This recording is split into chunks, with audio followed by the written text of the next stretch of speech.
First Alert 7 is working for you. First Alert 7 News at 10. Live with studios in Midland and Odessa. You're watching First Alert 7 News at Noon.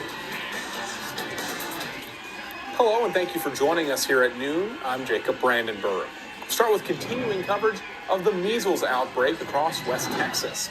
51 cases of measles have now been confirmed across the South Plains and eastern New Mexico. The state health department has confirmed measles cases in Gaines, Lubbock, Lynn, Terry, and Yoakum counties. 13 infected people have been hospitalized. Health officials say that everyone who has been infected was not vaccinated. Most of the cases are children, but Lee County in southeastern New Mexico has confirmed that their 2 cases are adults. Health officials say the number of cases is expected to grow in New Mexico and Texas in the coming days. As a result, they strongly encourage people to get the measles vaccine if you have never had the MMR vaccine before. It is a single shot that protects against measles, mumps, and rubella. Tracking crime, Odessa police are asking for your help identifying the man you see in this video.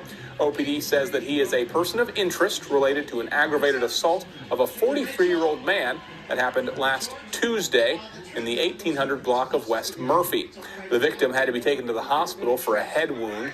No arrests have been made. If you know or recognize that person or have any information about this case, you're asked to contact OPD or Odessa Crime Stoppers. Continuing to track crime, a man running a drug trafficking organization in Midland with ties to the Mexican cartel has now been sentenced to life in prison.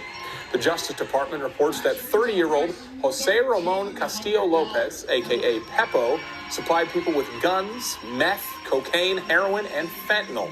He was arrested back in 2022, and a review of his phone calls led investigators to the drug trafficking operation, as well as his ties to Mexico.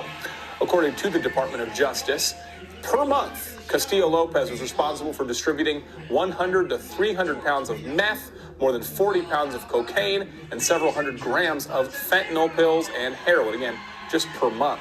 Castillo Lopez would also tell his counterparts in Mexico about how much and what types of drugs he wanted to bring to the U.S. Your first alert now that 8 people are displaced today after a fire at a home in Midland yesterday. We have some pictures shared by the fire department. They say they were called to the 1600 block of East Pine Avenue around 10:18 a.m. As you can see, crews worked to put out that fire, but we're told there was a lot of damage left behind. As a result, 5 adults and 3 kids are displaced. Thankfully, no injuries were reported. Officials say they are investigating the cause of that fire. Let's get a look now at your first alert weather forecast. Meteorologist Sawyer McAvoy joining me now. And Sawyer, it was a cold morning. Things getting a little better now, but the really cold temps are still on the way. Yeah, this morning was a little bit chilly. Not too bad out there this afternoon, with temperatures ranging from the 40s to the 60s, sitting at